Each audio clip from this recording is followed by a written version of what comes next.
Hello, beautiful people. Assalamu alaikum. Welcome to my another daily new blog. এই মুহূর্তে আমি আছি রূপসী বাস স্ট্যান্ডে। আজকে আমি বের হয়েছি বাইক সার্ভিসিং এর জন্য। গত 21 মার্চ আমার বাইকের ফ্রি সার্ভিসের ডেট ছিল, তবে সমস্যাটা হচ্ছে 21 তারিখে তো ঈদ গিয়েছে, ঈদ উল ফিতরের বন্ধ ছিল। তো আমি ফর দিস রিজন আমি আসতে পারি নাই, আর শোরুম গুলোও বন্ধ ছিল, সার্ভিসিং সেন্টার গুলোও বন্ধ ছিল। হঠাৎ করে আমাকে 26 তারিখ বৃহস্পতিবার মেবি বৃহস্পতিবার সার্ভিসিং সেন্টার থেকে ফোন দিয়েছে। আমার মনেও নাই যে আমার এইভাবে সার্ভিসিং করাতে হবে, ফ্রি সার্ভিসিং এর ডেট আছে। তো হলি মোটরসের কাস্টমার কেয়ার থেকে একজন ফোন করেছেন, ফোন করে বলতেছেন, স্যার আপনার তো ফ্রি সার্ভিসিং এর মেয়াদ শেষ হয়ে যাচ্ছে, আপনি কি আজকে আসতে পারবেন? আমি তো মনে করেন যে একেবারে আকাশ ভেঙে পড়ছে আমার মাথার উপরে। কি রে, কিসের সার্ভিসিং এর ডেট? এত সার্ভিসিং এত তাড়াতাড়ি? আমি তো গাড়িই চালাই না, ট্রাস্ট মি, আমি গাড়িই চালাই না। আমার গাড়ি মনে হয় এখনো, আমি 3 মাস হয়ে গেল আমি 2000 কিলোমিটারও রান করিনি। তো আমি বললাম যে না, আমি তো এই মুহূর্তে অফিসে আছি, আমি যেতে পারছি না। তো উনি আমাকে বললো যে ঠিক আছে, তাহলে তো শনিবারে আপনার আসতে হবে। তো শনিবারে মেয়াদ থাকবে কি না? তো ভাই, মেয়াদ থাকবে কি না, আপনাদের তো শোরুমটা বন্ধ ছিল, সার্ভিসিং সেন্টার বন্ধ ছিল। হ্যাঁ, এতটুকু কি মার্সি করবেন না আপনারা? যেহেতু একটা বড় ছুটি গেছে আমাদের ঈদ উল ফিতরের, প্রায় 1 সপ্তাহ 8-9 দিন, কারোর কারোর 10 দিনের মতো ছুটি পাইছে। তো এতটুকু মার্সি করা যায় না ভাই? যাই হোক, যাচ্ছি এখন, দেখি আপনারা কি বলে। এই মুহূর্তে আমি আছি বরপা বাস স্ট্যান্ডে। এখানে কিছুটা জ্যাম দেখতে পাচ্ছি। অ্যাকচুয়ালি আমার কাছে মনে হয় কি জানেন, এই যে যে 2 লাখ 3 লাখ, বা আমি তো কম দামি বাইকই কিনছি, মনোটর নিয়েছি, এটা আমার টোটাল কস্ট পড়ছে আপনার 2,20,000 টাকার মতো। তো এখন যারা ওই 4 লাখ 5 লাখ 6 লাখ 7 লাখ টাকা দিয়ে বাইক কেনে, হ্যাঁ, তাদেরও কিন্তু এই সেম প্যারাটা, বুঝতে পারছেন?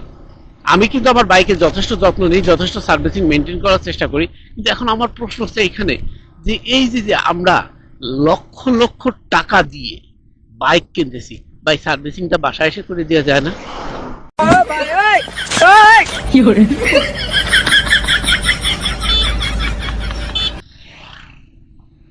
ভালো লাগে না ভাই এইসব যন্ত্রণা, না ভাই, মাঝে মাঝে খুব প্যারা দেয়। এই যে সকালবেলা ঘুম, এই সময় ঘুম ভাঙে। আজকে একটু চেয়েছিলাম যে বেশি সময় পর্যন্ত ঘুমাবো। সকালবেলা উঠে আমার দৌড়ানো লাগলো, কারণ আমি যদি আহ, একজনের 1 মিনিট আগে যাই, কারোর 30 সেকেন্ড আগে যাও, যদি আমি আমার সিরিয়ালটা দেই, হ্যাঁ, তাহলে কি হবে? দেখা যাবে যে 3-4 ঘন্টা আমি আগে পেয়ে গেছি। আবার যদি দেখা গেল যে কয়েক সেকেন্ডের জন্য আমি একজনের পিছনে পড়ে গেলাম, সেক্ষেত্রে আবার হবে কি জানেন, যে আমার 3-4 ঘন্টা 4-5 ঘন্টা আমার অপেক্ষা করতে হবে। তো এই জন্য বলি যে বাইক সার্ভিসিংটা কেন তোমরা আমার বাসায় এসে করে দিতে পারো না? এত প্যারা ভালো লাগে না। এই যে সিফা সাফাতে যাওয়া এই রাস্তাটা হচ্ছে খুব ভয়ঙ্কর রাস্তা।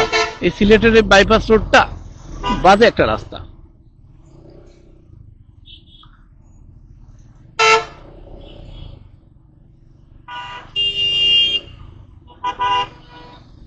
আকাশে অনেক মেঘ,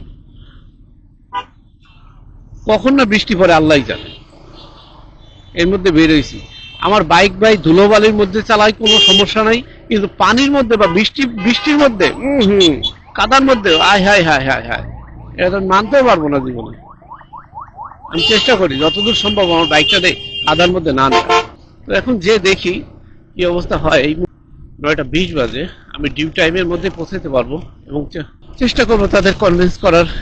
আমি সুজুকি হলি মোটরসের খুব কাছে চলে এসেছি, আমি ডিউ টাইমের মধ্যেই চলে আসতে পেরেছি। কিন্তু আমি জানি না আমার আগে আরো মোটরসাইকেল সিরিয়াল দিয়েছে কিনা, ঈদের পরে হয়তো সিরিয়াল দিতেও পারে। সুজুকি হলি মোটরস।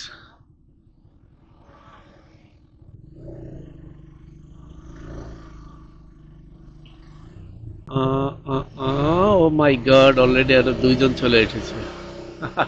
ওকে, ফাইনালি আমি সুজুকি হলি মোটরসে চলে আসছি, আমার বাইকটা সিরিয়ালে রেখে দিয়েছি। আহ, এখানকার ইঞ্জিনিয়ার আসুক, সার্ভিসিং সেন্টারটা ওপেন করুক, দেন তারপরে আমি যাই। ওকে, ভালো থাকবেন, দেখি পরবর্তীতে কি হয়। আজকে ব্লগটা এই পর্যন্তই শেষ হয়ে যাচ্ছে। সবাই ভালো থাকবেন, সুস্থ থাকবেন।